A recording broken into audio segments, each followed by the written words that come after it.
sejumlah pasar di Kabupaten Aceh Jaya terus meningkat. Selain harganya terus meningkat, ketersediaan minyak goreng pun saat ini juga mulai berkurang sejak 1 bulan terakhir.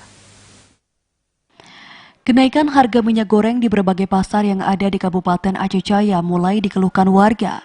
Pasalnya minyak goreng merupakan salah satu kebutuhan rumah tangga, namun harga minyak goreng yang diperjualbelikan oleh para pedagang mengalami kenaikan yang signifikan. Menurut pengakuan para pedagang, kenaikan harga minyak goreng curah dan kemasan sudah dirasakan sejak 1 bulan terakhir. Saat ini untuk harga minyak goreng curah mengalami kenaikan yang mencapai Rp20.000 per kilogram. Padahal harga sebelumnya hanya Rp13.000 per kilogram atau terjadi kenaikan sebanyak Rp7.000 untuk setiap 1 kilogram. Kenaikan harga minyak goreng ini juga berdampak pada pendapatan pedagang yang jauh berkurang dari biasanya karena sepi permintaan.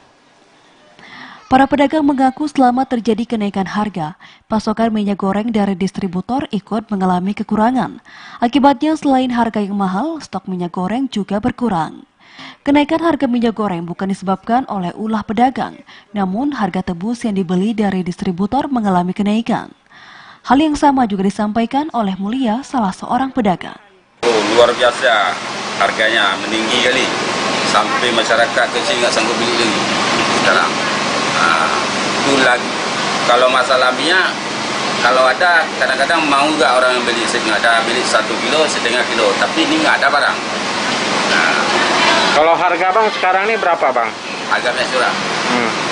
Kalau saya jual udah 20.000 1 kilo. Meroket harga minyak. Jadi dalam seminggu mungkin 2 kali dia kenaikan. Ada terjadi kelangkaan bang? Kelangkaan tuh sekarang kita bilang enggak juga, karena waktu kita masuk sales kita order ada barang. Tapi cuma enggak terlalu harganya aja.